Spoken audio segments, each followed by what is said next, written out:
Bon, on se retrouve Hello, aujourd'hui pour un nouvel épisode accompagné de Anthony, donc Fitness Break. Comment ça va? yo, ça va et toi? Ouais, ça va, nickel, en forme.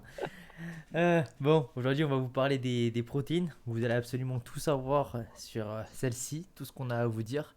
Donc n'hésitez pas à nous poser des questions, que ce soit sur les protéines ou sur des fois peut-être d'autres sujets, mais on va essayer de rester quand même centré là-dessus parce qu'il y a déjà beaucoup à dire. Donc on veut pas trop non plus tergiverser à droite à gauche quoi. Donc voilà, pour ceux qui écoutent ça en rediffusion sur une plateforme de podcast ou YouTube, n'hésitez pas à passer, hein, c'est en live sur Twitch tous les dimanches.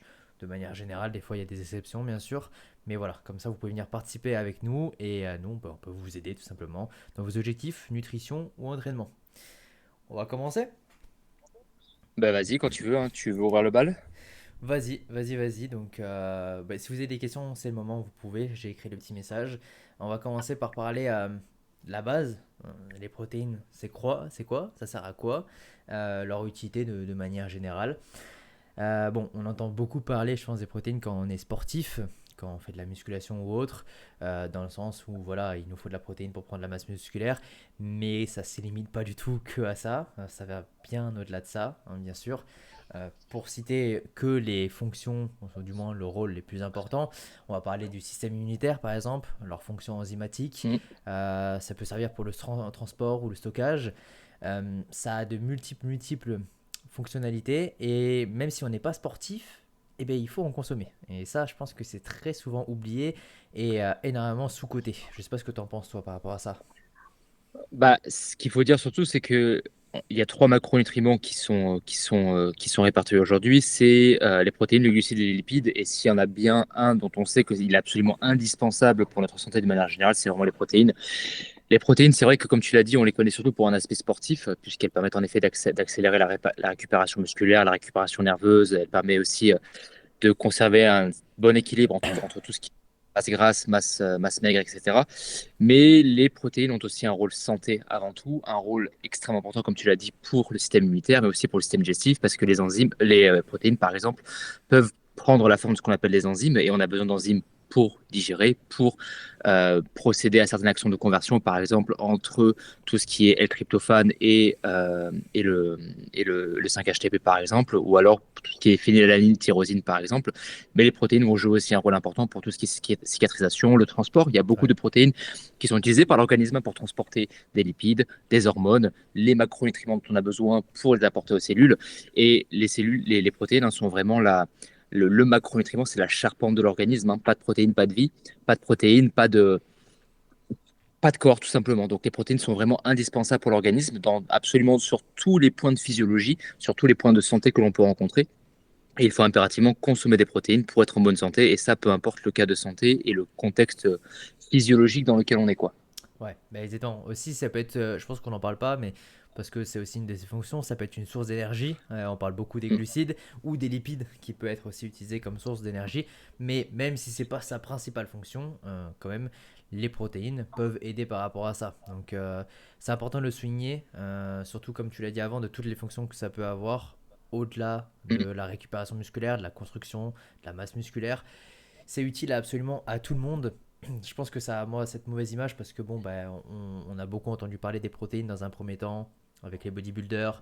Mm. Tu sais quand on voit des reportages à la Mm. télé, voilà, il faut consommer de la protéine pour prendre la masse musculaire. Mais voilà, tout le monde doit en consommer. Je pense que beaucoup n'en consomment pas assez et que pour la santé c'est le macronutriment le plus sous-estimé, ouais. Mm. Ah ouais, Alors tout que le temps. Mais les autres le sont quand même déjà pas mal, les lipides le sont et tout, donc c'est pour dire à quel point vraiment, je pense que c'est très sous-estimé quoi. c'est sous-estimé. Je pense qu'aussi, c'est ce que je disais dans le story tout à l'heure, c'est que même si les protéines sont très souvent le macronutriment qui ressort à chaque fois le macro numéro un, je pense que c'est un des macronutriments aussi qui est le moins bien compris peut-être dans l'importance d'en consommer en quantité. Encore une fois, quand on dit consommer en quantité, c'est vraiment consommer en fonction de votre cas de physiologie et de votre cas de santé. Mais c'est probablement aussi l'un des macronutriments les plus mal utilisés parce qu'il y a tellement de stéréotypes par rapport aux protéines de manière générale et par rapport à tout ce que l'on peut entendre sur les reins, sur Ouais. les mecs qui pratiquent du body, hein, qu'ils soient sous chimie ou non au passage, hein, plus tous les stéréotypes qui sont véhiculés par rapport à ça. Donc c'est le macronutriment le plus connu, sûrement, mais certainement l'un des plus mal utilisés dans ce que l'on peut trouver, toute forme de dette comprise, etc., quoi. Ouais, c'est sûr.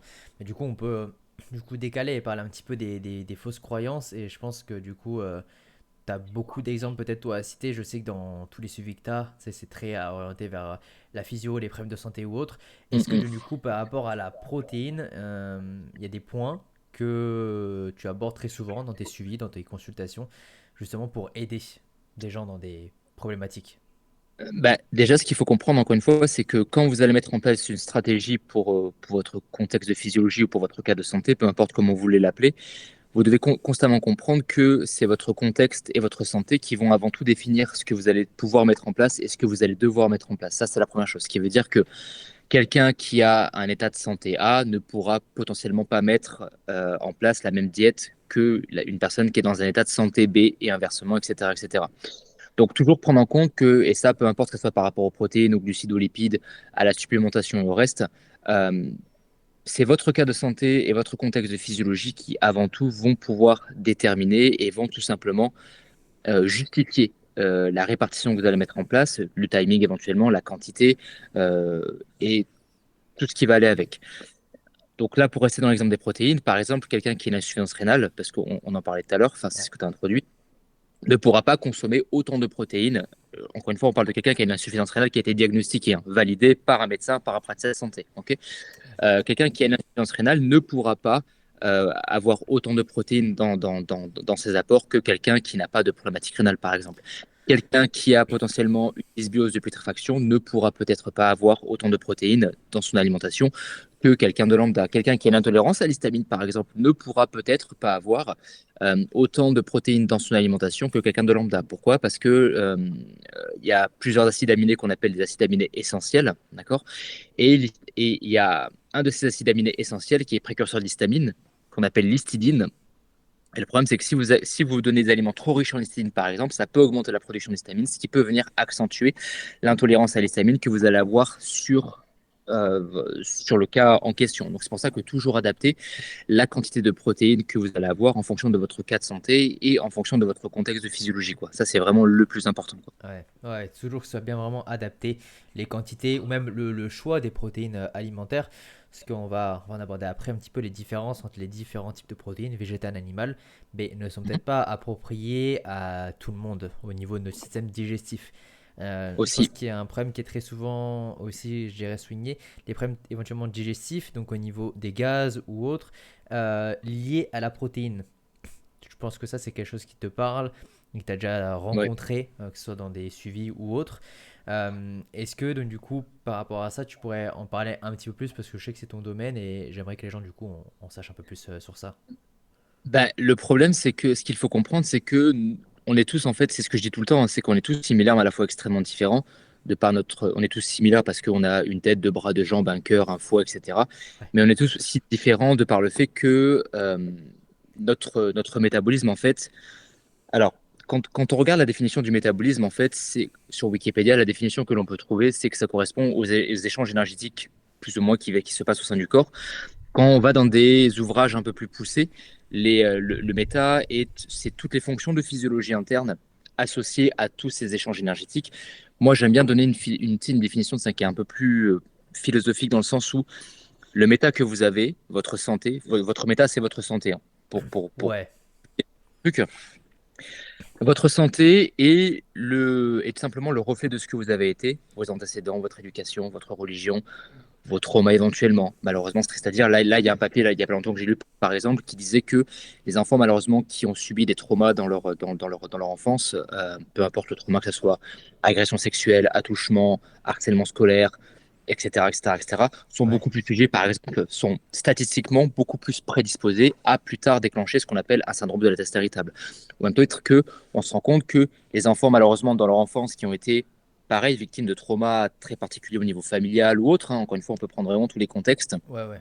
sont des enfants qui seront beaucoup plus sujets à tomber dans l'obésité. Par exemple, les remarques incessantes, les critiques, etc., sont malheureusement des enfants qui sont beaucoup plus sujets enfin, prédisposés en tout cas, à potentiellement tomber dans l'obésité. Et on sait que l'obésité aujourd'hui est considérée comme une maladie, malheureusement, et que ça n'en déplaise à ceux qui ne considèrent pas l'obésité comme une maladie, c'est une maladie, parce que quand on reprend la définition même d'une maladie, l'obésité coche toutes les cases d'une maladie, peu Bah importe ce oui. que peu Ça, importe. ouais, ça, je comprendrais pas les gens qui vont en l'encontre de ça, mais bon, Ouais, c'est. c'est moi non plus, je comprends pas. Et j'ai fait un podcast dans pas longtemps qui va sortir par rapport à ça. Ouais, Et donc, pour revenir à ça, encore une fois, le métabolisme et tout ce que vous avez été avant, donc votre éducation, vos antécédents, vos traumas, la façon dont vous avez également évolué sur la première partie de votre vie, votre nouveau-né, enfance, adolescence, etc. Donc, tout ce qui s'est passé avant va conditionner le présent que vous avez, qui est aujourd'hui le présent, donc du coup influencé par tout ce qui a été. Votre présent est aussi influencé par votre style de vie, votre environnement, la qualité de l'environnement que vous avez, votre sommeil, votre stress, etc., etc. Et votre présent va conditionner le futur, entre guillemets, que vous allez avoir et savoir si potentiellement vous allez malheureusement continuer avec une santé qui potentiellement se dégrade. Donc en fait, le méta, c'est tout ce que, à partir du moment où vous êtes né jusqu'à ce moment présent, ce qui va influencer plus tard mm, votre futur. Et c'est comme ça que vous devez comprendre un méta, une physiologie, quand on essaye de comprendre le pourquoi du comment ça a déconné à un moment, toujours faire ce qu'on ouais. appelle l'anamnèse, donc pour comprendre le contexte qui nous a amené et que la santé que vous avez maintenant, c'est toujours ça, plus ça, plus ça, plus ça, plus ça, C'est pas qui arrivé vous a, comme ça. voilà exactement, qui vous a potentiellement amené sur le terrain, sur un terrain entre guillemets auquel vous êtes prédisposé. Ouais, Donc pour reprendre par rapport au digestif, donc je disais qu'on était tous similaires mais à la fois extrêmement différents. On est tous similaires pour ce que j'ai dit, mais on est tous différents malheureusement sur le fait que nous n'avons peut-être pas tous la même capacité digestive par rapport à tout ce que j'ai cité avant. c'est ça. Et pour reprendre l'exemple des protéines, nous n'avons pas tous la même capacité à pouvoir malheureusement digérer une quantité importante de protéines par le fait que, par exemple, certaines personnes ont ce qu'on pourrait appeler un environnement dysbiotique qui fait que ces personnes-là n'ont pas la capacité digestive de pouvoir accueillir une quantité de protéines qui est élevée, ce qui, à long terme, peut se traduire par des ballonnements, des gaz, une digestion qui est très lourde, des gaz très odorants, des constipations, constipation diarrhée ou des diarrhées, etc., etc., etc. Au même titre que certaines personnes pourront très bien accueillir très facilement une quantité de protéines qui est très élevée, plus que leur capacité digestive le permet, parce qu'elles ont toutes les enzymes qu'il faut, elles ont l'estomac qui fonctionne bien, etc., etc., etc., quoi. Donc, C'est euh, ça. donc voilà. C'est ça. Du coup, on a Elisode, du coup, mais merci du coup du follow, qui nous vient nous poser une question.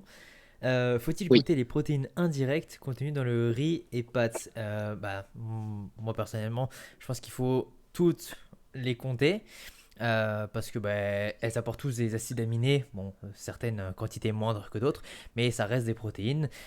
Tout comme tu vas compter les lipides quand tu vas en prendre dans ton saumon, même si c'est pas la majeure des macros, que c'est des protéines dedans, et inversement. Après, donc c'est très important, surtout quand on a un régime végétal, de consommer et du coup de compter encore plus toutes ces protéines-là. Après, est-ce que si tu ne manges que des pâtes et du riz, même si tu ne te gonfles que ça toute la journée, on peut considérer que tu as suffisamment de protéines?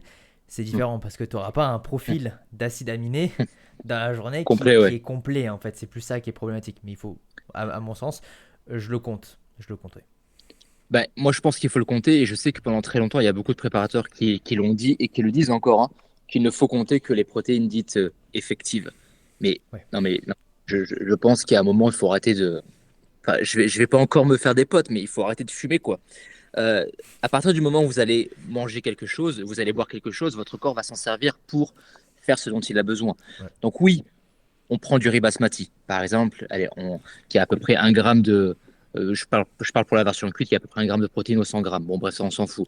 Mais Mm. même si c'est pas en effet l'aliment le plus protéiné de votre diète, le corps va quand même utiliser les acides aminés présents dans le riz basmati, même si c'est que 1 gramme, pour aller faire ce que c'est censé faire. Et toutes les protéines que vous allez consommer, comme tous les glucides, comme tous les lipides que vous allez consommer, le corps va s'en servir pour justement soutenir des fonctions de physiologie, produire de l'énergie, réparer, permettre à votre peau de cicatriser, Ouais, c'est créer ça. de nouvelles, etc. Tout ce qui rentre dans votre corps, le corps va s'en servir. Tout, absolument tout. Donc, je comprends un peu, je comprends quand ils disent qu'il faut compter que les protéines dites effectives. C'est vrai que quand tu regardes la teneur de protéines que tu as dans 100 grammes de riz en comparaison d'un blanc de poulet, oui, d'accord, mais dans ce cas, c'est jouer sur les mots. Mais Oui, oui. retenez que dès que vous allez manger ou boire quelque chose, le corps va s'en servir directement, peu importe qu'il y ait beaucoup de protéines ou pas beaucoup, le corps va s'en servir. Donc il faut quand même les compter, oui. C'est Lui, il est pas, pas en mode c'est du riz, je le compte pas, c'est du poulet, je le compte. voilà, c'est Enfin, ça. C'est pas les 1 gramme de protéines sur le riz cuit qui, en effet, vont changer grand-chose dans la balance, ouais, enfin, sur la quantité totale, mais il faut quand même les compter puisque le corps va quand même s'en servir. c'est ça. Et puis de toute façon, il suffit de regarder les protéines végétales en poudre. Pour avoir l'exemple, très souvent, ça va être des protéines de pois et des protéines de riz. Donc, Ouais. c'est-à-dire qu'on va aller chercher, on va comme le lait, hein, dans le lait, on vient isoler donc l'isolate, donc la protéine qu'il y a dans le lait. Mais on fait pareil avec le riz, on fait pareil avec d'autres protéines végétales. Et si ça compterait pas, on le ferait pas en fait pour les protéines végétales. Donc, et d'ailleurs, du coup, protéines de pois plus de riz, très souvent, c'est un des meilleurs combos qu'on peut Mhm. retrouver hein, dans l'alimentation végétale, C'est hein, les deux ensemble. c'est- c'est le fameux match qu'on est toujours en train de voir. Est-ce que les protéines végétales sont meilleures que les protéines animales? Là, encore une fois, pour moi, il y a pas question à débattre en fait, puisque les deux sont tout à fait équivalents à partir du moment où l'apport de chacun acide aminé est respecté. Et C'est ça ça. s'arrête là. C'est sûr qu'il est peut-être plus simple pour un omnivore d'avoir Ah bah oui, forcément assez en acides aminés, sans forcément trop se casser la tête à varier. Donc c'est pour ça qu'encore une fois, des gens vont avoir des facilités de manière indirecte. On voit des gens qui arrivent à construire des physiques en étant vegan sans souci, d'autres un peu moins. bien sûr. C'est pas parce qu'un régime est meilleur qu'un autre, c'est que, comme tu l'as dit avant, dans le passé, la manière dont la personne a grandi, a évolué, et bien de manière innée, tout ce qu'elle a construit depuis ces années, ça l'a amené qu'elle a cette facilité, sans forcément Mhm. savoir exactement ce qu'elle fait, de faire correctement les bons choix. Et inversement, dans l'autre cas, mais dans les deux camps, ça peut être très bon comme ça peut être très mauvais. Au final, ça peut être mal fait. Donc, Non, non, voilà mais quoi. bien sûr. Après, ce que vous devez comprendre, c'est que de la leucine reste de la leucine, peu importe de là où elle vient. Encore une fois, compte à la fin de la journée. Et je pense qu'aujourd'hui, vraiment, les gens intellectualisent trop le truc. Mais la vérité, les gens sont tout le temps en train d'intellectualiser, ce qui n'est pas mauvais en soi, mais du trop amène malheureusement Mm. son opposé. Le problème, c'est ce qu'il faut comprendre, c'est que à partir du moment, votre corps, il se prend même pas la tête, hein. À la fin de la journée, c'est comme votre compte en banque, hein. Le corps, il fait les comptes, il fait le solde, hein. Si vous avez assez de leucine, peu importe que ça vienne d'insectes, que ça vienne de la plante que vous avez cueillie dans le jardin, que du riz, du blanc de poulet que vous avez, à la fin de la journée, si vous avez assez de leucine, le corps il coche. Ok, j'ai assez, je m'en sers. Si vous avez assez de valine, ok, je coche. Si vous avez assez de méthionine, hop, je coche. Cystéine, pareil, etc. Et peu importe que ça vienne d'insectes, de végétaux ou d'animaux, de la leucine végétale, entre guillemets, si vous voulez l'appeler comme ça, et l'équivalent de la leucine animale, comme c'est l'équivalent de la leucine qui vient de chez les insectes, comme c'est l'équivalent de ci et de ça. À la fin de la journée, le corps se prend même pas la tête. Il check tous les Mm. trucs et après, il va les utiliser pour ce dont il a besoin, tout simplement. Ouais, voilà, pour toutes les fonctions bah, qu'on a pu évoquer avant, qu'ont les protéines au final. Mhm. Et bon, après, du coup, pas, vu qu'on parlait de la digestion, tout ça, on peut évoquer ça maintenant.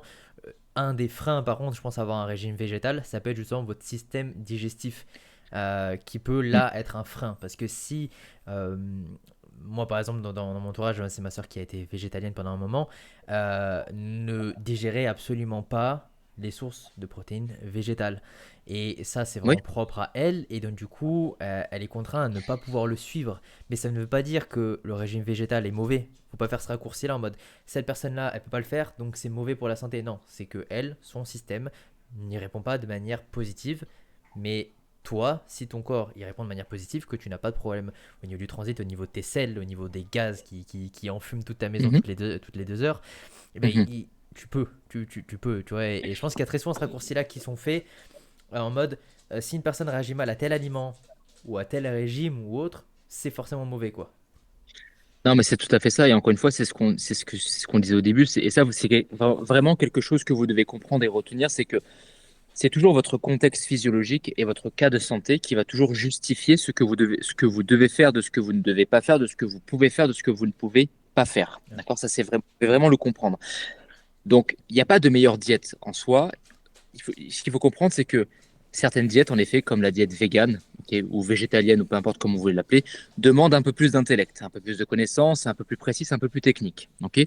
Techniquement, quand vous êtes omnivore, quand vous mangez des sources animales et des sources végétales, normalement, si vous ne faites pas le gogol, bon, techniquement, ça passe. Ouais. Ça passe, ça passe, voilà. Végétarien, ça dépend de quel bord vous avez, parce que tout ce qui est végétarien, les gens, le problème, c'est qu'il y a différentes branches, entre guillemets, donc là aussi, ça dépend de ce que vous mettez dedans, mais à partir du moment où vous êtes végétarien et que vous consommez au moins et ou des produits laitiers, et ou des œufs, et ou du poisson pour ceux qui en consomment, il n'y a techniquement pas de problème. Maintenant, ce que vous devez comprendre, c'est que chaque diète a ses plus et a ses moins. Et comme tu l'as dit, pas tout le monde ne tolère en effet une alimentation strictement végétale, Mm. parce que l'alimentation végétale est très fibreuse et pas tous les systèmes digestifs n'ont la capacité de pouvoir accueillir une grosse quantité de fibres, ça il faut savoir, mais pas tous les systèmes digestifs n'ont également la capacité de pouvoir accueillir une grosse quantité de FODMAP. Et ça, c'est quelque chose qui pose beaucoup de problèmes dans l'alimentation végétale et végane, Ouais. parce que c'est omniprésent.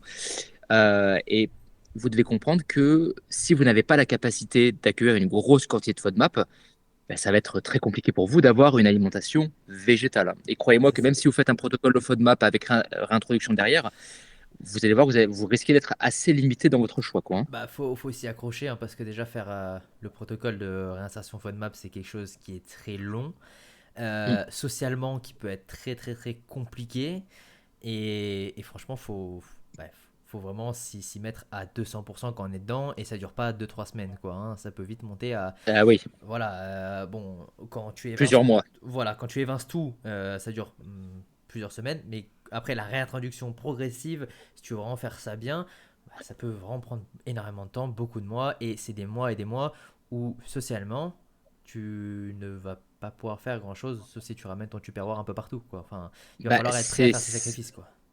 c'est compliqué parce que en fait, ce qu'il faut comprendre, alors déjà dans un premier temps, vous devez comprendre que le protocole Low FODMAP, comme on l'appelle, bref, peu importe l'appellation que vous voulez lui donner, Ouais, il est standardisé, il est temporalisé, il doit être fait d'une manière précise. D'accord?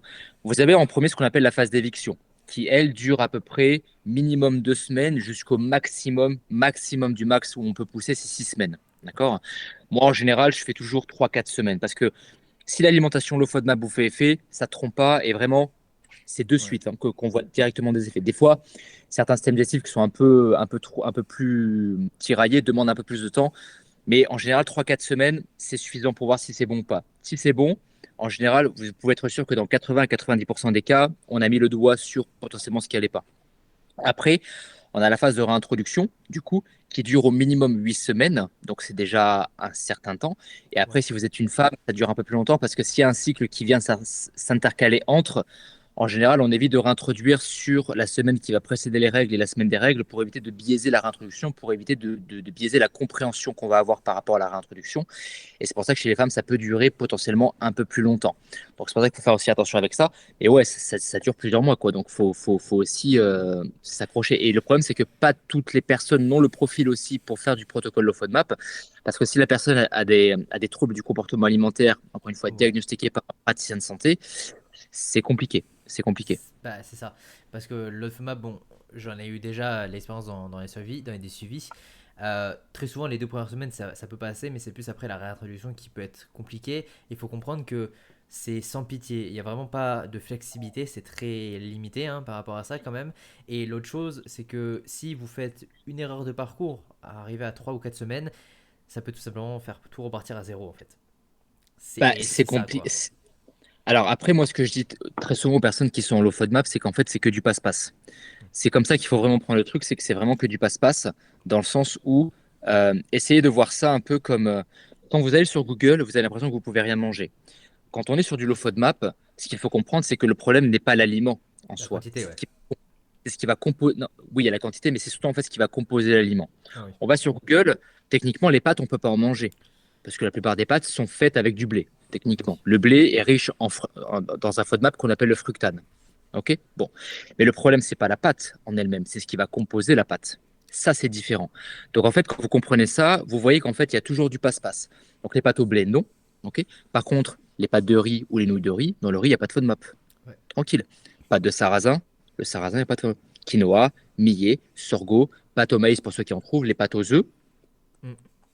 ça passe tout seul. Donc, en fait, c'est que du passe-passe. Il y a en effet des aliments qui sont un peu plus concernés par ça. Les légumes, on est très limité en effet, parce que bah, c'est très riche en FODMAP. Mais bon, après, ce qu'il faut comprendre, c'est que c'est pas qu'on ne veut pas, c'est qu'on ne peut pas temporairement. Ce n'est que Ouais. temporaire. Le temps qu'on fasse le retour à la normale, ou ce retour à la normale là, on sait exactement ce que vous tolérez, de ce que vous ne tolérez pas, de ce que vous tolérez plus ou moins moyennement. Et Ouais, après, voilà. techniquement, Parce qu'il y a toléré à 100%, il y a toléré à 0%, et il y a ceux que vous allez tolérer à une certaine quantité hebdomadaire, on va dire. Je ne veux pas dire journalière, parce que c'est des fois, ça. ça peut être, vous consommez une partie le lundi, encore un petit peu le mardi, et encore un petit peu le mercredi, et c'est pas la quantité du mercredi qui va vous rendre Mm. malade, entre guillemets, c'est l'addition entre lundi, mardi plus mercredi.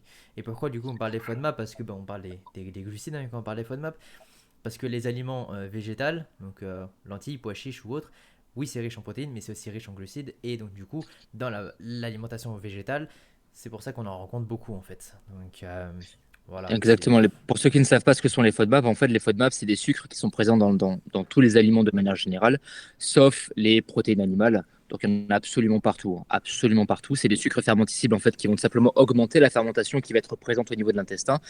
Et pas tous les systèmes digestifs, malheureusement, ne vont avoir la capacité d'accueillir une fermentation qui va être importante.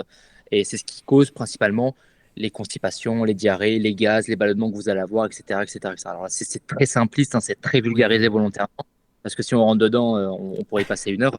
ouais, Mais voilà, clairement. en gros, c'est ce qu'il faut retenir, quoi. C'est que les FODMAP sont présents dans tous les aliments, excepté les protéines, entre guillemets, d'origine animale, donc tout ce qui est poisson, les œufs, les viandes, et c'est tout. Parce que dans les produits laitiers, il y en a. Le lactose est un Ouais. FODMAP, par exemple. Parce que dans le lait, enfin, quand on dit dans le lait, c'est un aliment dont il y a glucides, protéines, lipides, hein. Donc voilà, parce que des Hmm, fois, il y a des aliments, les gens ne savent pas trop vraiment ce qu'ils ont en termes d'apport de macros. Et donc du coup, même si il y a 2-3 grammes de glucides dans un aliment, ça peut être du coup des sources de FODMAP dans certains. bien Donc sûr. c'est Ah, pour mais ça, bien sûr. hein. C'est comme pour les protéines, s'il y a que 2 ou 3 grammes de protéines, ça reste une source de protéines, et bah, c'est pareil pour eux, quoi. Tout à fait. C'est ça, Donc, exactement. Ouais. et forcément, ça, c'est pas. Je pense que c'est important de dire si tu as 18, 20, 22 ans ou 30 ans, tu peux très bien digérer une certaine quantité, mais arrivé à un certain âge, de par X raisons, de Hmm. l'évolution, encore une fois, comme tu en parlais, du coup, du métabolisme, ben, tu peux ne plus digérer une certaine quantité. Et bien sûr, par exemple, on va prendre l'exemple des produits laitiers que tout le monde connaît. Ce qu'il Ouais. faut comprendre, c'est qu'on a ce qu'on appelle une activité enzymatique, donc au niveau des enzymes digestives, pour faire très simple, qui va évoluer au fur et à mesure de notre vie. D'accord? Quand il y a un nouveau-né qui vient juste de naître, son activité enzymatique est légèrement différente de celle qu'il va avoir quand il va être adulte. À ce moment-là, il a beaucoup de lactase, la fameuse enzyme qui permet de digérer le lactose, et c'est pour ça que la plupart des enfants, des nouveau-nés, digèrent bien le lactose. Normalement, il y a en effet des nouveau-nés et certaines populations qui ne digèrent pas du tout les produits laitiers, comme les populations asiatiques, mais ça c'est très connu. Mais pour les populations européennes, par exemple, nous, techniquement, ça passe. Il y aura toujours des nouveau-nés qui ne le digéreront pas, mais de manière générale, ça passe. D'accord?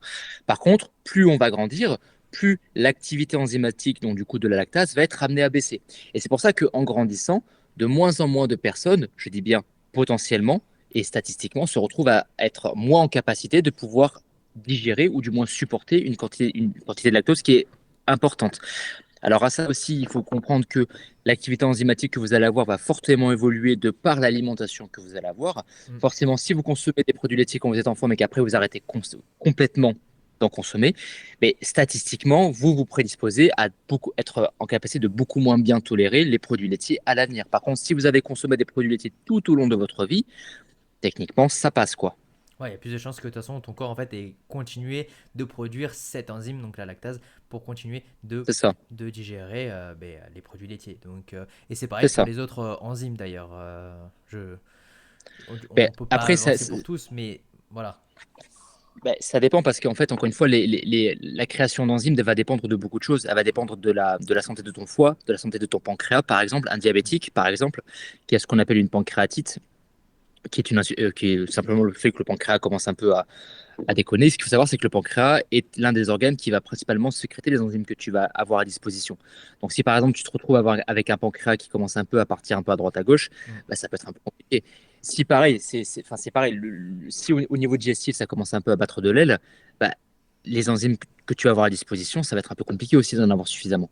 Donc c'est pour ça Ouais. que c'est aussi le cas de santé et le contexte physiologique qui vont aussi plus ou moins justifier les enzymes que vous allez avoir à disposition, quoi. Mais c'est ça. Et en fait, ce qu'il faut retenir, c'est que c'est pas cet aliment ou encore une fois une certaine enzyme qui est mauvaise, c'est que pour vous, dans ce moment-là, ce n'est pas possible. Après, bon, il y a des enzymes, des compléments qui existent pour aider à ça, mais toutes les enzymes Oui, n'existent pas pour aider à digérer. Par exemple, si on prend le fructane pour le digérer, il n'y a pas bah, d'enzyme. c'est compliqué. Voilà. C'est compliqué, ouais. Donc c'est pour ça que, bon, très souvent on pointe du doigt le gluten, hein. Je sais que tu en parles beaucoup dans des posts ou Ah autres, ouais, le gluten, ouais. mais voilà. Hmm.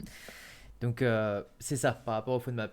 Pour les autres fausses croyances, j'aimerais bien qu'on parle aussi, parce que là du coup on a parlé des protéines en soi de manière générale, des grosses quantités de protéines qu'on peut venir ingérer. Donc souvent quand on est dans le sport, où on tombe vraiment dans dans le gouffre en mode 30 grammes de protéines à chaque repas, faut pas dépasser ces 30 grammes là par exemple, Ouais, 3 grammes et plus de kilos de poids de corps en grammes de protéines par exemple, que tout ça, ben, il faut arrêter en fait. On n'est pas limité à 30 grammes de protéines de poids de corps par repas.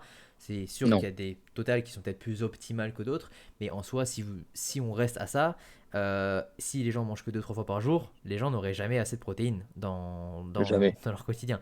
Donc heureusement qu'on peut dépasser ça, et il faut partir du principe que si notre corps a besoin d'une certaine quantité de protéines, donc on va en parler après les quantités, eh bien, Mhm. c'est que on peut lui fournir. Il va pas s'auto-limiter lui-même. Si tu lui donnes et qu'il en a besoin, il va venir les prendre. Alors, oui, ça peut être optimal des fois de plus répartir dans une journée pour X raisons, mais si vous en avez 50 grammes à un repas, ben, vous allez avoir 50 grammes quoi. Votre corps, il va pas faire le difficile, il va pas dire bah non, moi je voulais 30 Et bien grammes, sûr. les 20 grammes je les prends pas, alors qu'il en a besoin au final. Parce qu'à la fin de la journée, comme tu l'as dit, il va faire ses petits comptes et il n'en aura pris que 90, alors qu'au final, il en aura eu 160. Enfin, ça fait du sens de se dire, bah non, il va pas les jeter à la poubelle en fait. Non, mais c'est tout à fait ça. Et encore une fois, il ne faut pas oublier que le grammage de protéines que vous allez avoir dans un premier temps est toujours justifié par, ce que je dis encore une fois, votre cas de santé, etc., mais aussi par votre poids. Les, Ouais. les, les, les valeurs que l'on a, qu'on répétera tout à l'heure, mais se situent, enfin, les tranches classiques, c'est entre 1,5 g de protéines par kilo de poids de corps à 2,2 pour la tranche vraiment haute, grammes de protéines par kilo de poids de corps. Mais allez prendre un mec qui fait 100 kilos. Quand vous lui dites qu'il faut que 30 grammes de protéines sur chacun des repas, vous allez voir ce qu'il va vous dire. Mais non, mais jamais de la vie, il me faut beaucoup plus C'est que ça ça. par repas. Donc, ça qu'il faut comprendre, c'est que, et de mémoire, je crois que pour avoir vu les chiffres de mémoire, je me rappelle, je crois que c'est 10% sur 100% de la protéine que l'on consomme, que l'on va consommer. Je crois qu'il y a 10% qui est vraiment, par contre, la non utilisée, qui est directement éliminée et envoyée ailleurs. Mais le reste, le corps, il le prend. Merci, moi, je m'en sers. Bah oui, Il va oui, donc pas. Hein. mais ça, et du coup, tu sais, tu parles d'une personne donc, qui fait 100 kilos. Donc, imagine, on prend son exemple. C'est un grand sportif. Donc, du coup, il fait 4 5 fois de la musculation par jour. Il a de l'expérience. Donc, on va dire qu'il a 2 grammes. Donc, 200 grammes de Mhm. protéines. Donc, ça voudrait dire qu'il devrait faire 7 repas dans la journée avec chacun 30 grammes. Euh, dans un Bah, contexte de vie, enfin, social ou autre, c'est compliqué quand même, tu vois, de il y sortir a, 7 repas, quoi. il y a ça à prendre en compte, c'est que pas tout le monde n'a envie de bouffer 7 repas par jour. Bah oui. Pas tout le monde l'a envie et pas tout le monde peut le faire également. Ça, il Ouais. faut le savoir. Et forcément, encore une fois, ce qu'il faut oublier, c'est qu'il y a ce qu'on appelle la situation qui est vraiment optimale, qui est vraiment normalement ce qu'on devrait faire dans le meilleur des cas pour vraiment tout optimiser en termes de vie. Et ça, c'est pareil pour tout le monde. Hein. Ouais. Et là, il y a le contexte de la personne, d'accord? Éducation, religion éventuellement, euh, euh, emploi du temps professionnel, vie sociale, vie familiale, Ouais. etc., etc., etc. Et très souvent, le contexte que vous avez ne matche pas avec la situation Bah optimale. Et non. c'est pareil pour tout le monde. Hein. Donc, ce qu'il faut faire, et ça, c'est quelque chose que certains ont du mal à vraiment capter, à vraiment comprendre, c'est que vous pourrez pas, il y a que peut-être 0,X% de la population qui peut vraiment faire la situation optimale. On a Oui. tous un contexte. Donc, ce qu'il faut faire, c'est tenter de trouver le juste milieu, votre juste milieu à vous. C'est pas parfait, donc on essaie de prendre un peu le meilleur des deux mondes, mais au moins, on essaye d'être entre les deux et de trouver ce qui vous convient. Et c'est comme ça après que une diète va se mettre en place, Ouais. et donc du coup que l'apport en protéines pourra être réparti sur la journée pour faire en sorte que vos besoins puissent être couverts, quoi. Bah, en fait, c'est pas parfait dans le sens littérature, dans le sens optimal, mais parce qu'on parle beaucoup de la santé, mais il y a la santé mentale, sociale à prendre en compte. Donc peut-être Bien que sûr. côté santé, c'est pas optimal, mais ça veut pas dire que c'est mauvais. Faut pas se dire que si c'est pas Mhm. optimal, c'est mauvais. Et si à côté, ça match votre contexte donc social et mental, bah, en fait, vous remplissez déjà plus de 50% de ce qu'il faut. Donc, comme tu l'as dit, il faut adapter. Et c'est pour ça qu'on parle de personnaliser, d'avoir les besoins. Moi, combien de fois quand je fais des plans alimentaires, des fois, tu vois, je suis en mode, ben, je sais ce qu'il faut de manière optimale, mais je ne veux pas dire à la personne, tu dois faire ceci, cela ou cela. Tu proposes, tu vois ce qui marche, tu vois ce que la personne peut fournir. C'est pour ça que c'est très important, je pense, de sortir un petit peu comme il y a plusieurs années, en mode, on doit Mhm. faire ça, ça, ça, parce que faire l'optimal, moi j'ai déjà fait pendant plusieurs mois d'affilée, ça dure jamais Mhm. longtemps. Tu fais ça 2 3 mois, et après, ben, c'est parce que tu vis pour ça, mais on n'est pas Oui, censé bien sûr. vivre pour son plan, tu vois, sauf qu'on a un problème éventuellement de santé, comme tu as dit, FODMAP ou autre, on doit être à fond dedans, mais 99% des gens, s'ils ont un objectif physique, de prendre de la masse musculaire, de perdre du poids, encore une fois, il faut réussir à faire matcher tout ça, quoi. Il y a ça, et après, encore une fois, en effet, l'optimal, comme tu dis, ça concerne qu'une minorité de personnes. Les mecs qui font du body, ceux qui font de la compète, les athlètes Ouais, de haut niveau. Ok, mais encore une fois, jusqu'à preuve du contraire, ces personnes-là ne représentent pas la majorité des gens. Ils ne sont qu'une minorité. Et ce qui s'applique à la minorité ne doit pas s'appliquer à la majorité, c'est puisque ça. la majorité n'a pas le même contexte environnemental, le même contexte de vie, le même contexte professionnel. Ces mecs-là Ouais, vivent pour ça. C'est c'est leur ça. boulot. Ils vivent pour ça. Ou du moins pour ceux qui veulent devenir pro, etc. Ouais, Et ce qu'il faut comprendre, une fois, c'est que ce qui s'applique à la minorité ne s'applique pas à la majorité, ne peut pas s'appliquer à la majorité parce que pas tout le monde adhère à ce mode de vie. Et l'adhérence, encore une fois, comme tu le dis très bien, est quelque chose qui est trop souvent mis de côté et auquel bah vous ouais, devez penser. Parce que l'adhérence, c'est quelque chose, c'est un facteur long terme, c'est un facteur longévité également sur le fait que tout ce que vous allez mettre en place, vous allez y adhérer tout simplement. C'est moins de contraintes, pas de frustration. Là, psychologiquement, vous êtes bien. Et on sait bien, hein, quand on a le psychologique, hein, c'est beaucoup plus facile hein, d'aller du point A au point B. Hein. ça roule mieux, quoi, c'est sûr. Et en plus, du coup, tu as parlé de longévité dans le sens du coup de tenir un programme, un plan alimentaire Mhm, longtemps, bon, parce que c'est important, hein. Faire les choses bien pendant quelques mois, c'est bien beau, mais si après les 3 4 5 restants, les 4 5 restants années, c'est de la merde derrière, bon, ça va pas aider. Mais tu parles de longévité, et du coup, le lien entre longévité et protéines, parce que quand on vieillit, c'est là où mhm, après on va venir évoquer un petit peu les taux de protéines par rapport à notre contexte. Mais c'est hyper important. Moi, j'en parle très souvent à mes mhm, élèves. C'est sur ça que je sensibilise aussi de l'apport en protéines. C'est qu'on sait qu'on doit consommer un certain quota pour toutes les fonctions qu'on a déjà énumérées au début. Et que plus mhm. on vieillit, moins on a une bonne synthèse des protéines. Donc, possiblement, du coup, il faudrait en consommer plus pour au final avoir la même quantité digérée par notre corps comparé à quand on avait 20 ou 30 ans de moins. Et pourquoi du coup c'est hyper important? Parce que d'avoir les muscles qui se reconstruisent correctement après des efforts, d'avoir le corps qui cicatrise bien, d'avoir un système immunitaire solide ou autre, bah quand on vieillit, forcément ça peut être agréable d'être moins malade, d'avoir moins de douleurs, d'avoir moins de problématiques. Ce qui ne veut pas dire que vous allez être tranquille, que vous n'allez jamais tomber malade parce que vous consommez assez de protéines, mais vous allez mettre un maximum de chances de votre côté. Et je pense que beaucoup de gens n'ont pas ça en tête à l'heure actuelle parce qu'ils ont peut-être 20, 25, 30, 35, 40 ans. Mais Bien sûr. ce qu'on veut, c'est que quand on a 60, 65, 70, on aimerait encore faire les mêmes choses qu'on fait à l'heure actuelle, que ce soit activité physique, sportive ou peu importe. Et ça passe par l'alimentation, et pour moi, ça passe forcément par un bon apport en protéines qui est éduqué dès le début. Parce que changer ses routines, quand on a 60, 65 ans, qu'on n'est pas habitué à consommer assez de protéines, qu'on n'est pas habitué à plein d'autres choses, eh ben, c'est beaucoup plus dur de l'apprendre. Parce que tu as 70 ans dans les pattes, et que tu dois, on va dire, d'un coup balayer tout ce que tu as fait pendant ces années-là avant. Non, mais il y a ça. Et pour ceux qui veulent faire un peu de physiologie, ceux qui aiment bien, je vais prendre un exemple qui est très connu, par exemple, des personnes qui vont rentrer dans l'âge. Il y a une pathologie qui est très connue, notamment qui est une pathologie féminine avant tout. Hein. C'est ce qu'on appelle l'ostéoporose. La rentrée dans l'âge, c'est quoi?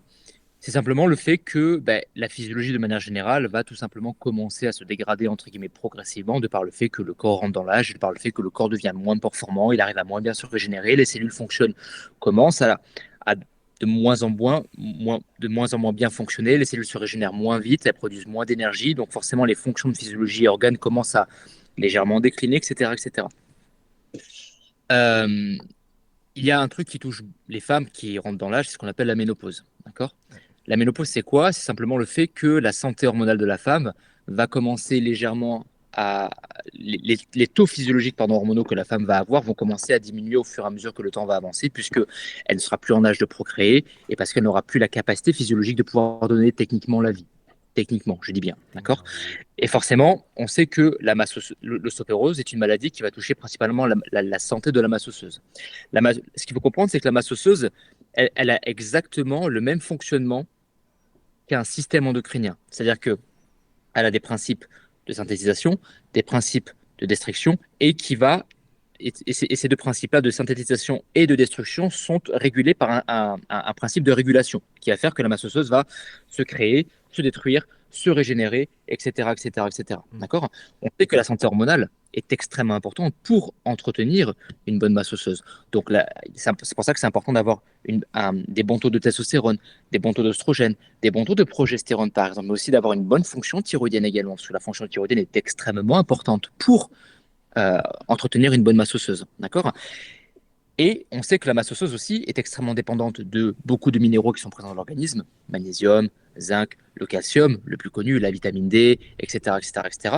Mais on sait aussi que la masse osseuse est extrêmement demandante en termes d'acides aminés, juste pour créer une nouvelle masse osseuse, pour se régénérer, etc., etc., etc. Donc quand on sait encore une fois que la rentrée dans l'âge, comme on l'a cité tout à l'heure, c'est que le fait que les fonctions de physiologie commencent peu à peu à décliner, etc., etc., on a également à ça le fait que les taux hormonaux commencent à être de moins en moins importants, de par le fait qu'on rentre dans l'âge et par le fait que les cellules arrivent de moins en moins à produire, etc., etc. Et on sait également que les personnes qui rentrent dans l'âge ont beaucoup moins d'appétence pour les protéines aussi au Ouais. passage. Elles consomment beaucoup moins de protéines naturellement, entre guillemets, je dis bien entre guillemets. Donc ça, plus ça, plus ça, plus ça couplé, ben, malheureusement, ces personnes-là se retrouvent être extrêmement touchées par cette problématique-là qui peut être extrêmement problématique à long terme. Et pour terminer là-dessus, c'est pour ça que consommer beaucoup de protéines est important pour rester en santé, parce que là, on a parlé de l'ostéoporose, mais on aurait pu très bien parler pour énormément de choses. On sait que La sarcopénie, par exemple.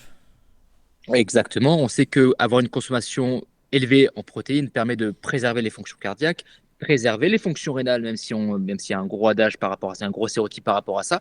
Ouais. Ça permet également de préserver une bonne activité enzymatique, de préserver une bonne digestion, de préserver une bonne fonction thyroïdienne, de bonnes fonctions cognitives également, etc., etc., etc., quoi. Ouais. Bah oui, c'est sûr, c'est important. Et tu as parlé du coup qu'on ait moins d'appétence pour les protéines quand on vieillissait. Je pense qu'on a aussi Hmm. généralement aussi moins faim.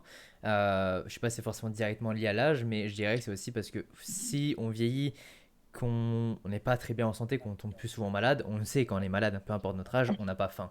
Donc forcément, si quand on vieillit, on a moins faim, qu'on est malade, qu'on a encore moins faim, et bien on a encore plus de problématiques au final pour se Hmm. guérir de manière naturelle. Il y aura toujours des médicaments qui seront obligatoires hein, pour des maladies ou autres, mais que Mhm. donc, du coup, forcément, on parle très souvent de l'alimentation comme une part de la médecine, ben, il faut en prendre compte.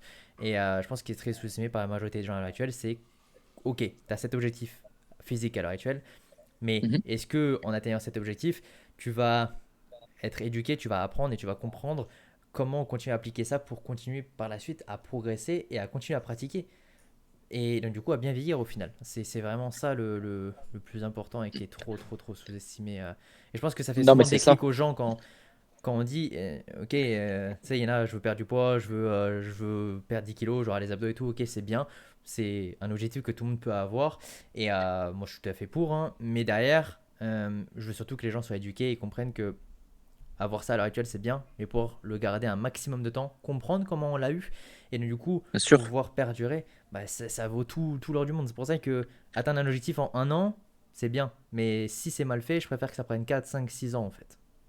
Bien sûr. Et ce qu'il faut comprendre, c'est que, alors, il y a aussi un adage qui dit que lorsque l'on vieillit, le méta est ralenti. Là aussi, ce qu'il faut comprendre, c'est que le, le métabolisme, encore une fois, il va constamment s'adapter au contexte qui va l'entourer.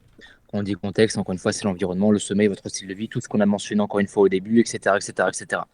Forcément, on se rend compte que de manière générale, les personnes qui rentrent dans l'âge ont en effet des fonctions de physiologie qui fonctionnent un peu moins bien.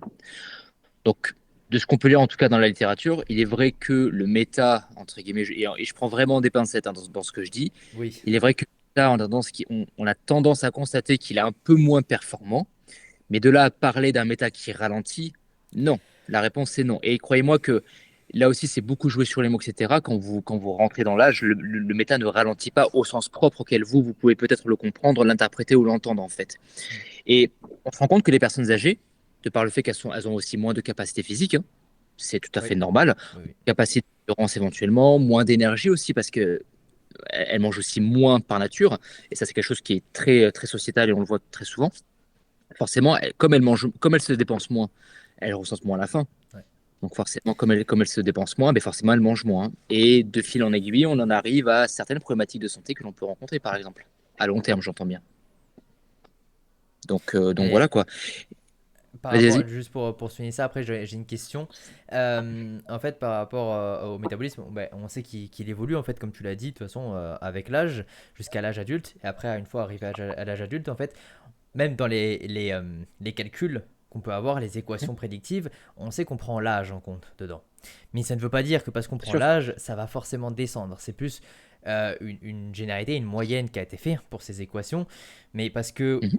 oui, oui, techniquement, jusqu'à 60 ans, le métabolisme ne bouge quasiment pas. Mais il y a des gens pour qui il va descendre, mais pas de manière directe. Parce que, ben oui, tu as 60 ans dans les pattes, donc tu as pu rencontrer des maladies, des blessures qui t'ont empêché de te dépenser, qui t'ont empêché d'avoir une certaine masse Mhm. musculaire, donc qui ont derrière réduit ton métabolisme parce que tu as perdu de la masse musculaire, etc. etc. Donc, encore une fois, ouais, vraiment, l'âge, non, il ne réduit pas comme ça, genre en mode tous les ans, ben, ton corps, il se Non, mais bien sûr. ralentit, quoi. Faut pas comprendre ça. Et du Bien coup, la sûr, et ce question, qu'il faut comprendre, c'est que ce qu'il faut comprendre après, on pourra répondre à la question suivante. Ce qu'il faut comprendre, c'est vas-y, que le fait de manger aussi en quantité et en qualité, encore une fois, c'est un investissement pour votre santé future.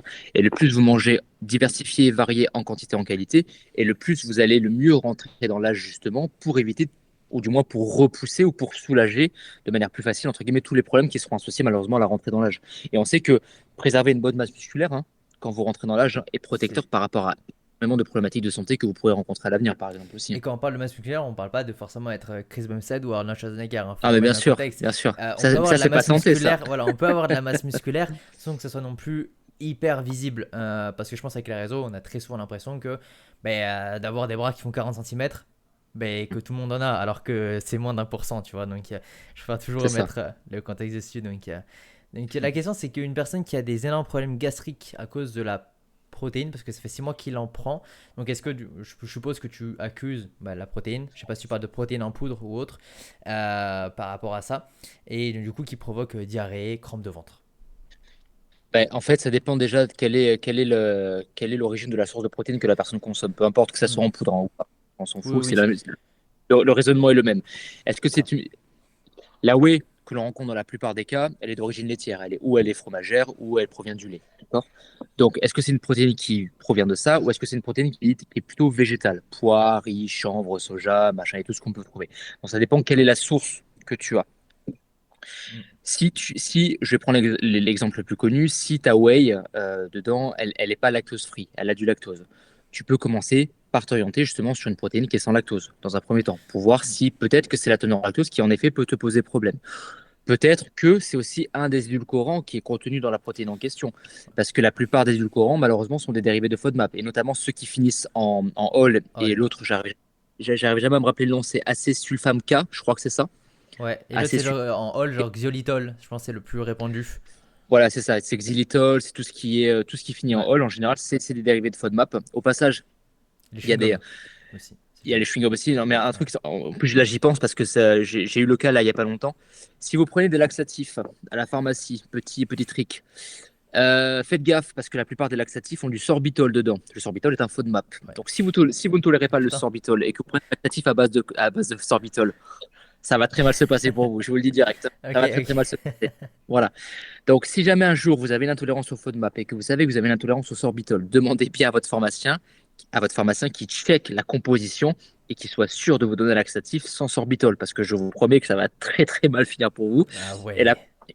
et j'ai une personne qui est malheureusement suivie qui a expérimenté ça il y a pas longtemps. Ça s'est pas bien passé du tout, hein. Enfin Sale bref, combo, sale combo. voilà. Donc là, ouais, regarde s'il y a du lactose ou pas dedans. Tu peux très bien essayer une whey sans lactose. Regarde l'édulcorant que tu as dedans. Si ça finit en ol, peut-être que c'est ce édulcorant-là que tu ne tolères pas. Si c'est de l'acésulfame K, encore une fois, ça passe pas forcément non plus très bien. Si tu as de la whey végétale, le principe est le même pour l'édulcorant que tu vas utiliser dedans, enfin que tu vas avoir dedans, puisque si ça finit en ol, c'est pas bon non plus. Et si c'est acésulfame K, ça passera pas non plus. Et regarde quelle est la source de protéines qui est utilisée dans ta protéine végétale. Est-ce que c'est du soja? Est-ce que c'est du riz, du Ouais. pois? En général, le pois, bon, c'est pas très bien accueilli en général, de manière générale. On n'en consomme Euh, pas régulièrement, donc forcément, comme on en parlait Bah, c'est avant, dommage, hein. si on n'est pas C'est dommage, habitué hein. à cette source de protéines, Voilà, alors qu'elle est intéressante. Elle est intéressante. c'est ça exactement. Donc après, à voir maintenant quel est ce... ou peut-être que c'est simplement la marque, hein, qui, quoi. Après, encore une fois, dans ce qu'ils mettent dedans, ça, tu peux pas non plus. Oui. Ça, c'est un dessus, quoi. Voilà. Après, et donc du Mais coup, déjà, bon, ces pistes-là seront déjà pas mal en tout cas. ouais, d'explorer ça déjà c'est bien. Ensuite, donc, Elisote qui nous demande 3 grammes de créneau de pas de corps utile ou trop. Bah, justement, on allait parler des quantités. Alors, Est-ce que c'est trop, on va dire que tu es au-dessus de la moyenne haute, forcément, tu es au-dessus de la fourchette haute même, de ce qui peut être recommandé à l'heure actuelle. On est plus, comme tu l'as évoqué, je crois tout à l'heure, à 2,5, on va dire, au maximum. Mais est-ce que 3, ça va être mauvais? Si encore une fois, tu n'as pas de problème au niveau des reins, non. Mais est-ce que ça va être utile? Bah, sauf si vraiment c'est parce que ce qui te permet d'avoir une bonne adhérence, tu aimes ta diète et que derrière, ça prend pas trop de place au niveau des lipides et des glucides. Par exemple, que ça te prive pas Ouais, trop de glucides et de lipides, pourquoi pas? Mais en vrai, tu peux largement descendre de 0,5. Je pense pas que ça change grand-chose au niveau du plan alimentaire. bah, de ce qu'on peut lire dans la littérature en tout cas, c'est que c'est pas parce que tu auras une diète forcément plus riche en protéines que tu auras forcément plus de viande, Voilà. parce que la prise de muscle à elle seule est une composante qui va regrouper différents facteurs. Elle est dépendante en effet de la quantité de protéines que tu vas avoir et de la qualité des acides aminés que tu vas envoyer et de la quantité d'acides aminés que tu vas avoir à Ouais. disposition à ce moment-là sur du long terme. Ça, c'est un fait. Mais c'est pas que ça. Si à la limite, la prise de muscle était uniquement dépendante de la quantité de protéines que tu allais consommer sur la journée, bon, là, ça pourrait peut-être se discuter. Ok. Mais la prise de muscle, encore une fois, à elle seule, est une équation qui va regrouper différentes variables. On se rend compte que tu consommes 2 grammes, de 1, de 2, de 5, de 3, de 7, de 9, 3. Il n'y a pas de différence significative sur la prise de muscle. Il y a des cas qui, en effet, peuvent demander à avoir une consommation pardon, en protéines qui est plus élevée. C'est les nouveau-nés, les nourrissons, par exemple. Oui, ça peut en effet justifier. Certains protocoles, par exemple, Oui. de réhab, de réathlétisation, peuvent justifier, en effet. Les grands brûlés, par exemple, peuvent justifier, si le médecin, le praticien de santé, et tout ce qu'on peut lire dans la littérature, peuvent en effet justifier une quantité de protéines qui est extrêmement élevée pour permettre la cicatrisation des tissus, entre guillemets. Bon, c'est un cas très, très particulier, mais voilà. Et certains protocoles post-opératoires, par exemple, peuvent en effet demander une très grosse quantité de protéines, par exemple. Donc certains cas peuvent le justifier.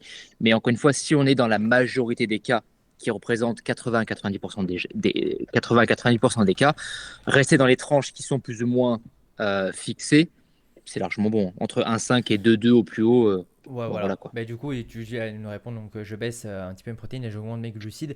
Oui, oui, ça peut être une solution ou augmenter tes lipides derrière Et si tu aimes certaines sources de lipides. Mais après, si tu veux augmenter tes glucides, tu vas voir que ça va aussi augmenter un petit peu tes protéines. Au final, oui. si tu mets par exemple des pâtes, bah, tu vas en retrouver dedans encore une fois. Euh, Moi, je mettrais Et plus des glucides juste, et après je te laisse, parce que du coup, ça va être, même si j'ai dit qu'au début, les protéines étaient une source d'énergie, la première source d'énergie, ça va être tes glucides. Et donc derrière, si tu veux prendre de la masse musculaire, augmenter tes glucides ne peut que t'aider à mieux performer, surtout si tu les mets avant ou enfin du moins autour de l'entraînement en fait. bien sûr, il y a ça. Et il faut aussi pas oublier que bah, aujourd'hui, c'est un budget, hein. Bah Protéines, oui, bah oui, poissons, les œufs, les produits laitiers augmentent. Donc je vous promets que diminuer un peu votre protéine, votre porte-monnaie vous dira merci aussi, hein, indirectement. c'est ça. Voilà. Attends, je réponds juste à ça. Et donc du coup, on avait une autre question, ouais, de Mhm. Jotaro. Quelle est la meilleure source de protéines végétales naturelles hors protéines en poudre, whey, tout ça? Toi, tu recommanderais laquelle, par exemple? Ben, en fait, ce qu'il faut comprendre, c'est que c'est ce qui fait principalement débat, encore une fois, entre les aficionados des protéines animales, les aficionados pardon, de la protéine végétale. Encore une fois, il n'y a aucune meilleure diète qui existe. Encore une fois, c'est simplement la diète qui va le mieux matcher avec votre contexte. Et c'est pareil pour les sources de protéines que vous allez avoir. On sait en effet que les protéines végétales ont ce défaut qui est qu'elles ne contiennent pas elles ne contiennent pas tous les acides aminés dont on aurait besoin. Oui. Et c'est ce qui demande en effet un peu plus d'intellect, un peu plus de connaissances dans le domaine, un peu Qu'il plus faut varier, quoi. Qui est un peu plus de mélangé, précision. quoi. Ouais. Voilà, exactement. Donc en fait, ce que vous devez faire, c'est surtout varier tous les apports de protéines que vous allez avoir au niveau de l'alimentation végétale, légumineuses, riz, céréales, etc., etc., etc. Et à partir du moment où vous combinez le tout, Ouais, techniquement, vous êtes safe. et ça peut être aussi simple que par exemple te dire que, je sais pas, le matin tu vas te prendre, bon, peut-être que ça fait pas rêver, mais c'est du tofu, le midi ça peut être des lentilles, le soir ça peut être du pois, enfin, des pois chiches par exemple avec du riz, enfin voilà, tu vois, ça peut être un petit peu ça, juste pas forcément de varier au sein même du même repas, mais de varier juste dans la journée en fait. T'as pas forcément. Il y a, il y a aussi un truc que moi je fais faire aux personnes que j'ai en suivi qui sont vegan et végétariens, entre guillemets, pour ceux qui veulent vraiment une consommation vraiment très réduite, tu sais, en œufs, ils sont pas vegan, mais à la limite, tu sais, de passer, ils sont vraiment le Ouais, moins possible, ben, consommer des EA oui. en supplémentation, C'est simplement. ouais, c'est ce que je Voilà. recommande aussi. Après, il y a un aliment qu'on oublie souvent, c'est peut-être le soja déshydraté. Oui, aussi. Ouais. Après, il faut aimer. Parce que le Ouais, soja, bon, ouais, ouais, non, faut aimer. Mais voilà, faut aimer le après, goût, hein. je pars du principe que si on veut avoir une alimentation végétale, on aime, il faut aimer une grande majorité des protéines parce que bah, il va falloir varier si on veut bah, tout simplement avoir un profil d'acides aminés complet, quoi. Bien sûr, bien sûr. Et une autre question, je fais régulièrement du parcours de niveau intermédiaire et j'ai souvent des ballonnements à l'estomac. Quelle protéine me conseilles-tu? Alors, par rapport au ballonnement et au niveau de parcours, je pense que c'est au poids du corps ou autre que tu fais, bah, je pense pas que c'est directement un lien. Ça doit certainement déjà venir de ton alimentation à l'heure actuelle ou peut-être de ton contexte si tu es quelqu'un de très stressé, s'il peut y avoir des problématiques comme ça dans ton quotidien. Mais au niveau des protéines, bah, ça dépend. Est-ce que tu en consommes assez? Donc, par rapport, comme on a dit, une fourchette, on a dit au plus bas. Bon, vu que tu fais du sport, je ne vais pas te conseiller 1.2, mais au moins 1.5 jusqu'à 2.5. Est-ce que donc, du coup, tu es déjà dans cette fourchette? Si tu es déjà dans cette fourchette, tu n'as pas besoin de prendre de compléments, de whey ou d'augmenter ton alimentation Ouais. en protéines animales. Pour moi, d'ailleurs, la whey, c'est pas du tout obligatoire. Encore une fois, ça va être comme on en parle depuis le début, c'est si toi, ça te permet d'atteindre ton quota, parce que tu préfères le faire de cette manière-là, parce que tu aimes et que c'est Mm. plus simple, dans ce cas-là, ouais, fais-le en fait. Parce que ben, ça se trouve, tu bouges beaucoup, tu vas beaucoup à droite, à gauche, et si tu te déplaces beaucoup, ça peut être plus compliqué de cuire son poulet, son poisson, peu importe ce que tu veux, Bien et de sûr. juste se trimballer avec 30 grammes de whey tous les jours sur soi, qui va t'apporter ben, déjà au moins 25-26 grammes de protéines, tu vois, qui vont déjà être plutôt pas mal. Donc, c'est à voir par rapport à ça. Si derrière, tu consommes déjà assez, pas besoin. Si tu n'en consommes pas déjà assez et que tu sais que ça va être compliqué de consommer plus de solide, tu peux avoir cet apport liquide. Et du coup, qu'est-ce que je te conseillerais? Ben, comme l'a dit du coup Tony tout à l'heure, si tu digères mal le lactose, ben forcément t'orienter vers une protéine qui va être pauvre en lactose. Si tu as une alimentation végétale, une protéine végétale, mais de manière générale, une whey isolate. Ouais. Après, si jamais tu es dans le doute, si jamais tu es Mm. dans le doute, il y a aussi une solution que moi j'aime bien utiliser si jamais on est vraiment dans l'inconnu et que vraiment la personne ne sait absolument pas si même, parce que des fois il y a des personnes, si même, même le sans lactose, ça ne passe pas, hein. Oui, Même ça, tu peux aussi t'orienter sur de la protéine d'œuf. Ça, techniquement, ça passe. ouais. Ça passe. Normalement, Après, ça passe. Et bien sûr, au niveau du goût, c'est un peu différent, mais bah, là, c'est pareil. Encore une fois, attention à l'édulcorant qui va être utilisé parce que il se peut que ça soit. Peut-être que c'est, encore une fois, c'est peut-être l'édulcorant qui ne passera pas non plus. Donc, à voir, à faire des tests aussi. et après, même si tu n'es pas végétalien, tu peux toujours essayer les protéines végétales, hein. Au final, je sais que moi, par Hmm. exemple, chez NutriPure, moi, c'est là que je recommande et qu'ils ont. J'ai eu que des bons retours au niveau du goût sur elles. Et franchement, C'est une protéine à base de quoi qu'ils ont? Parce que j'ai même riz, pas. riz et pois. Ah, bah, la plus dégueulasse, c'est le chanvre, hein. Oh, Ah, chanvre oh. à ne jamais Ah, essayer. c'est hard, hein. Ah, T'as c'est hard, l'impression le chanvre. que en fait, t'as tendu la pelouse de ton stade de foot qui est à côté de chez Ah toi, ouais. tu l'as Ah, tu bois de mixé la et t'es en train terre. de le boire. C'est horrible. Ah, c'est ignoble. C'est un Ouais. mélange de sable et de terre. C'est abominable, ce Que ce truc-là. soit en Si un jour. texture, en goût, en odeur, il n'y a rien Ah qui ouais. va. C'est ignoble, le chanvre. C'est. Et en plus, c'est pas la plus intéressante et on en consomme tellement peu de chanvre de manière générale que bah, ça se trouve, tu vas pas la Ouais. digérer, hein. Donc, si un jour vous voulez vous orienter sur de la protéine végétale, fuyez le chanvre. C'est ignoble. Ouais, Et j'en ai ouais, goûté, ouais. hein. Moi, je te dis que ça fait longtemps. Ça fait longtemps. La dernière fois que j'en ai goûté, je pense que ça doit faire au moins 6-7 ans. Mais je Ah ouais. sais, je veux même pas réessayer. Ah Donc, non, non. de toute façon, faut pas hésiter. De toute façon, si vous avez des boutiques à côté de chez vous, ben, de toujours goûter. Il y a toujours des échantillons qui existent de toutes les protes. Et Mhm. vraiment, n'achetez jamais une protéine sans jamais l'avoir goûté avant. Vraiment, il y aura toujours des échantillons. Si vous pouvez, ouais. Ah ouais, parce que franchement, ou prenez pas de risques, quoi. Donc, Parce que des fois, il y a des surprises, ouais. ouais. On a fait le tour de pas mal de sujets, à part du coup les quantités de protéines. Je pense qu'on peut clôturer sur ça. Et si vous avez des dernières questions, du coup, sur le chat, à tous ceux qui sont présents, ben, n'hésitez pas. Mhm. Parce qu'après, du coup, le live va finir. Donc, on parle depuis le début. Voilà, si on est sportif, entre 1.5, 2.2, maximum 2.5. C'est intéressant. Mais si une personne ne fait pas de sport, n'a pas un objectif de prise de masse musculaire ou autre, on sait qu'à l'heure actuelle, bon, c'est plus bas qu'on devrait être, forcément que ça, mais plus haut que ce qu'on pense. On sait que les Mhm. derniers chiffres, c'était 0,8 et 1 gramme. Ouais. En plus, c'était, si je ne me trompe pas, hein, au niveau des sources, tu me dis que c'était l'OMS qui recommandait ça avant, mais que Mhm. maintenant, on se rendrait compte que ça serait pas suffisant parce que même à ce taux-là, bah déjà, il faut partir du Ouais. principe qu'en vieillissant, s'il n'y a pas d'entretien musculaire ou autre, bah forcément, il va y avoir une perte de masse musculaire.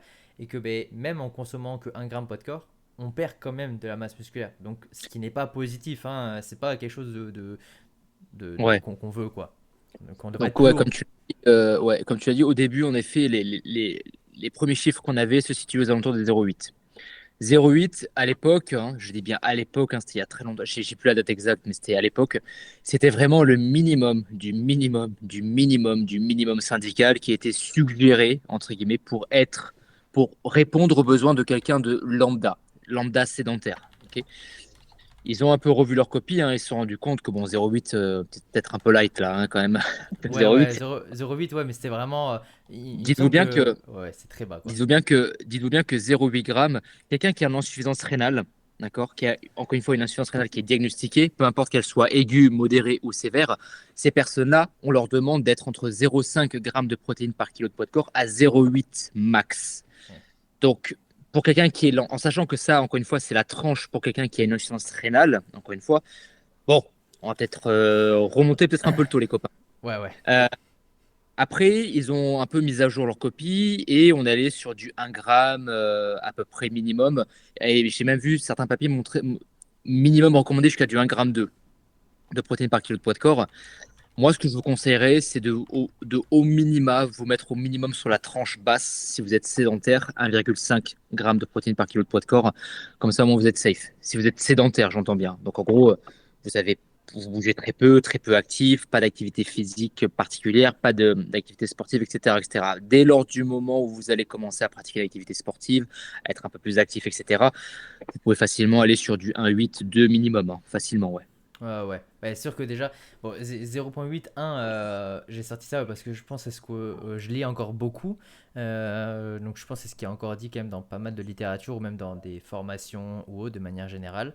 Donc bon, par rapport à ça, c'est sûr que c'est vraiment bas et que, bon, comme on l'a vu avant, si on veut donc bien vieillir, encore une fois, il faut partir du principe que si vous êtes habitué à consommer 0,8 ou 1 gramme maintenant, quand vous allez avoir 60, 65, 70 ans, il faudra consommer plus parce que c'est 1 gramme au final. Vu que le corps, encore une fois, le synthèse encore moins bien, c'est comme si vous allez peut-être lui donner, je dis, attention, je donne un exemple, c'est pas des chiffres exacts, comme si vous donniez peut-être que 0,7 ou 0,8, ce qui ne va Oui, vraiment pas être suffisant. il y a toujours une part, dans tous les cas, c'est ce que je disais tout à l'heure, je crois que de mémoire à confirmer, moi je suis quasiment sûr que c'est ça, je crois qu'il y a 10% de protéines totales sur 100% que l'on va consommer, que le corps va prendre et il va directement jeter. Il va Ok. directement le jeter. Ouais. Je suis quasiment sûr que c'est un chiffre qui ressemble à ça, on n'en est pas loin. Donc à partir de ce moment-là, oui, on sait que déjà il Et faut surtout consommer. qu'il augmenterait aussi quand on vieillit, vu qu'on a une bonne synthèse de protéines au final.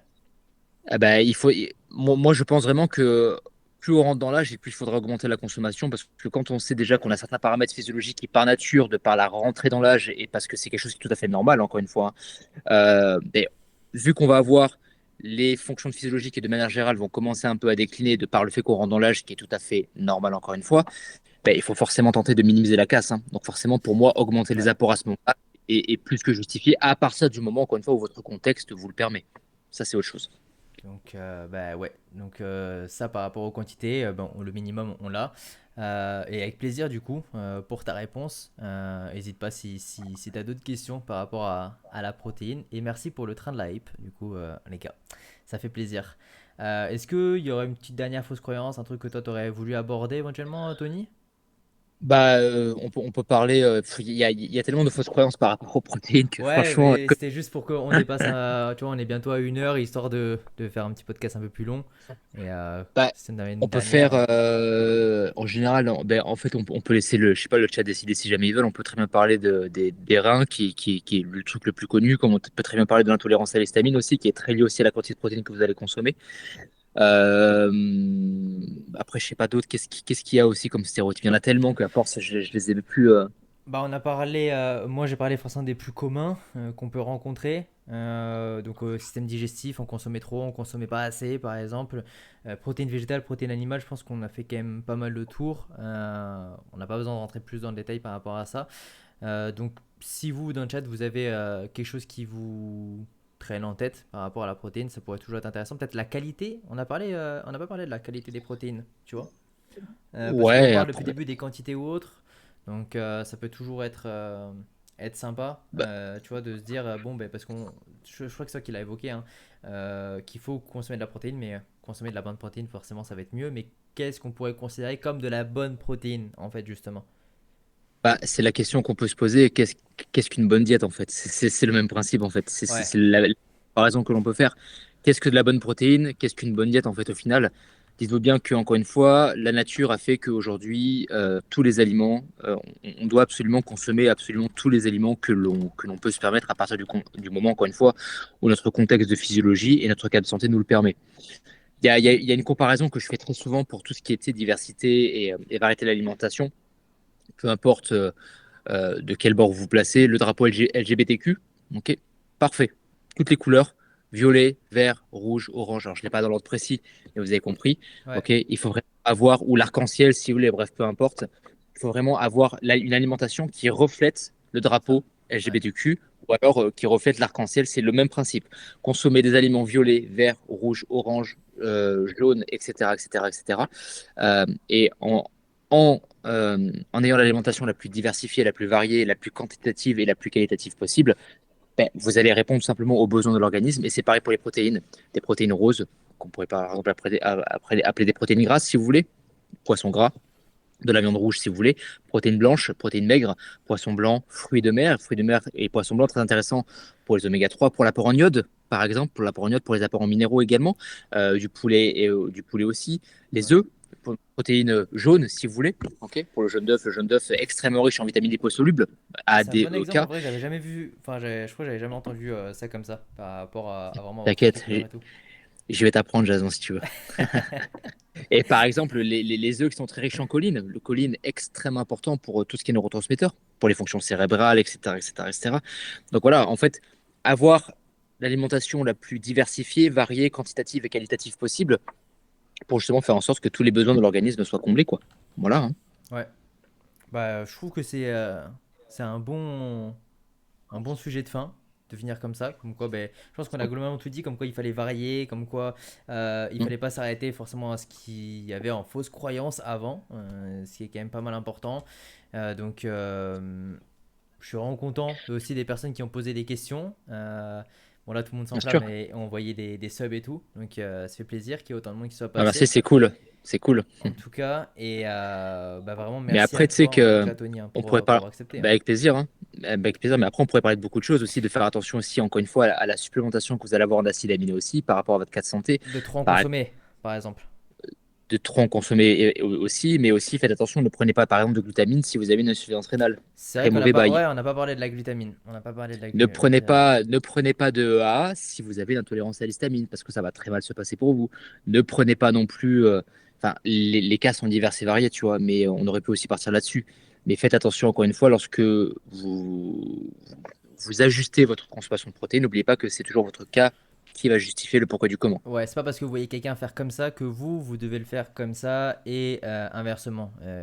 Exactement. Il y a des règles, il y a une théorie, mais encore une fois, cette théorie-là, elle est belle, elle est juste, elle est correcte, mais elle ne Mm. s'applique pas forcément mot pour mot, chiffre pour chiffre, à vous en fait. Et C'est ça. voilà, si quelqu'un vous dit le contraire, bah ben, l'écoutez pas, ça va plus vite. Et voilà, écoutez-nous, C'est ça. c'est mieux. Exactement. C'est ça. Bon, ben, merci à tous, merci à toi, et ben, on se dit à dans 2 semaines pour le prochain live, parce que dimanche prochain il n'y en aura pas. Merci à ceux qui ont écouté ça en rediffusion, et n'hésitez pas à venir passer directement en live pour venir nous poser vos questions, comme on a eu par exemple aujourd'hui. Ça fait de l'animation, et du coup ça vous aide à atteindre vos objectifs si vous en avez. Bye à tous, bye Tony. Ciao, ciao. Ciao, ciao.